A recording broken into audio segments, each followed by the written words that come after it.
ایک یہودی نے اپنے بیٹے سے کہا جاؤ بازار سے سودا لے آؤ۔ وہ چلا گیا، لیکن جب وہ راستے سے گزر رہا تھا تو اس کی نظر حضرت محمد صلی اللہ علیہ وآلہ وسلم پر پڑی، اور آپ صلی اللہ علیہ وآلہ وسلم کی نظر اس لڑکے پر پڑی۔ آپ صلی اللہ علیہ وآلہ وسلم کی نظر کا اتنا اثر ہوا کہ وہ لڑکا وہیں بیٹھ گیا اور کافی دیر تک بیٹھا رہا۔ وہ یہودی کبھی اندر جاتا کبھی باہر آتا کہ لڑکا کہاں رہ گیا ہے، اب نہیں آیا ابھی تک، سورج غروب ہو گیا ہے اور مغرب ہونے لگی ہے۔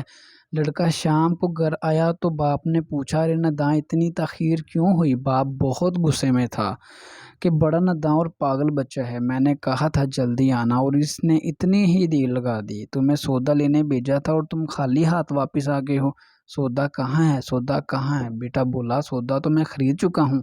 باپ: کیا تم پاگل آدمی ہو؟ میں نے تجھے سودا لینے بھیجا تھا، سودا تمہارے پاس نہیں ہے اور کہتے ہو خرید چکا ہوں۔ بیٹا بولا بابا یقین کریں سودا خرید آیا ہوں۔ باپ بولا تو دکھاؤ کہاں ہے؟ بیٹے نے کہا کاش تیرے پاس وہ آنکھیں ہوتی، تجھے دکھاتا میرا سودا کیا ہے۔ بابا میں تمہیں کیا بتاؤں، میں کیا سودا خرید لایا ہوں؟ بابا نے کہا چل چھوڑ رہنے دو۔ اب وہ لڑکا روزانہ نبی رحمت صلی اللہ علیہ وآلہ وسلم کی خدمت میں بیٹھنے لگا۔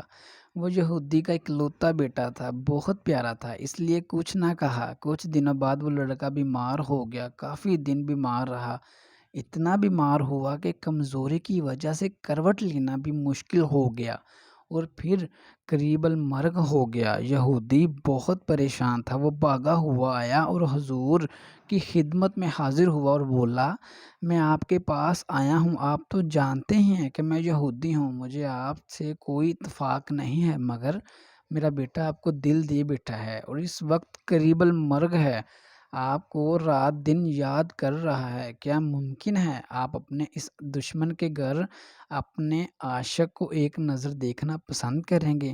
کیا یہ آرزو پوری ہو جائے گی؟ وہ مرنے سے پہلے آپ کا دیدار کر لے، وہ کسی اور چیز کی آرزو نہیں کر رہا۔ آپ صلی اللہ علیہ وآلہ وسلم نے اپنے اصحاب سے فرمایا کہ تم لوگ بھی ساتھ چلو اور جا کر اپنے عاشق کا دیدار کرتے ہیں اور اسے بھی اپنا دیدار کراتے ہیں۔ آخری لمحہ ہے، آنکھیں بند ہونے سے پہلے ہم اسے کچھ دینا چاہتے ہیں، چلو چلتے ہیں۔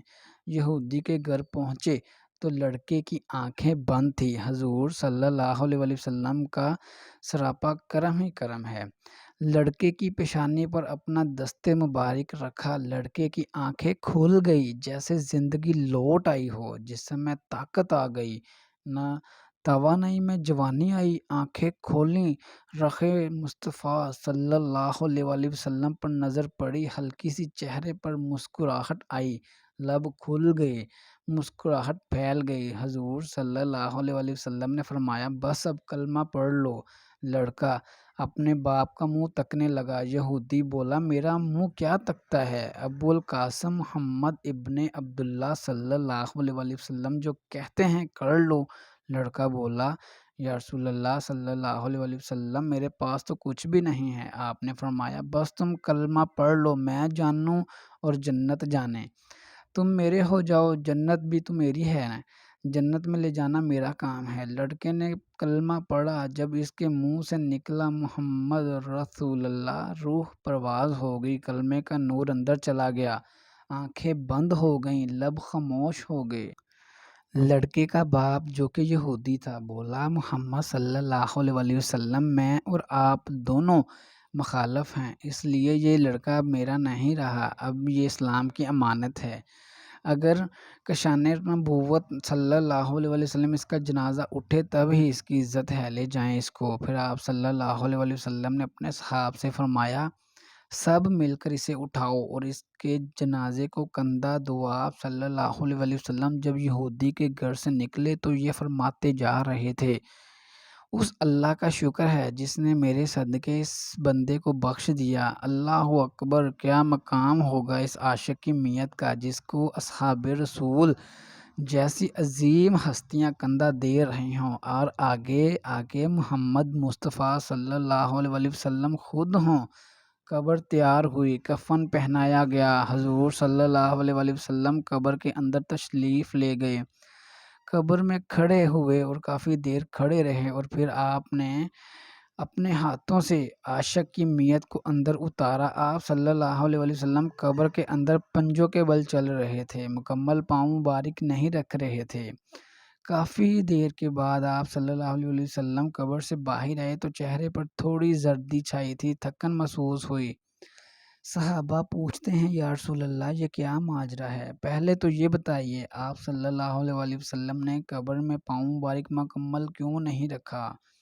آپ پنجوں کے بل کیوں چلتے رہے؟ تو کریم آقا نے فرمایا قبر کے اندر بے پناہ فرشتے آئے ہوئے تھے، اس لیے مجھے جہاں جگہ ملتی تھی میں پنجہ دی رکھتا، پاؤں رکھنے کی جگہ نہیں تھی، میں نہیں چاہتا تھا کسی فرشتے کے پاؤں پر میرا پاؤں آ جائے۔ پھر صحابہ نے پوچھا آپ صلی اللہ علیہ وسلم قبر کے اندر کیوں چلے؟ ہم چلے جاتے تو آپ صلی اللہ علیہ وسلم نے فرمایا کہ میں نے اس لڑکے سے کہا تھا تیری قبر کو جنت بناؤں گا، تو اب اس کی قبر کو جنت بنائے، قبر کے اندر چلا گیا۔ تو پھر حضور صلی اللہ علیہ وسلم اتنے تھکے ہوئے کیوں ہیں؟ فرمایا تھکا اس لیے ہوں کہ فرشتے اور حوریں اس عاشق کے دیدار کے لیے آ رہے تھے اور میرے وجود سے لگ لگ کر گزر رہے تھے، ان کی وجہ سے تھک گیا ہوں۔ سبحان اللہ۔ عزیز گرامی، اگر پوسٹ اچھی لگی ہو تو برائے مہربانی دوسروں تک بھی ضرور پہنچائیں، ہو سکتا ہے اس کو پڑھنے سے بہت سارے لوگ کی اصلاح ہو سکے اور دائرہ اسلام میں داخل ہو جائیں۔ اللہ تعالیٰ آپ کو جزائے خیر دے، آمین۔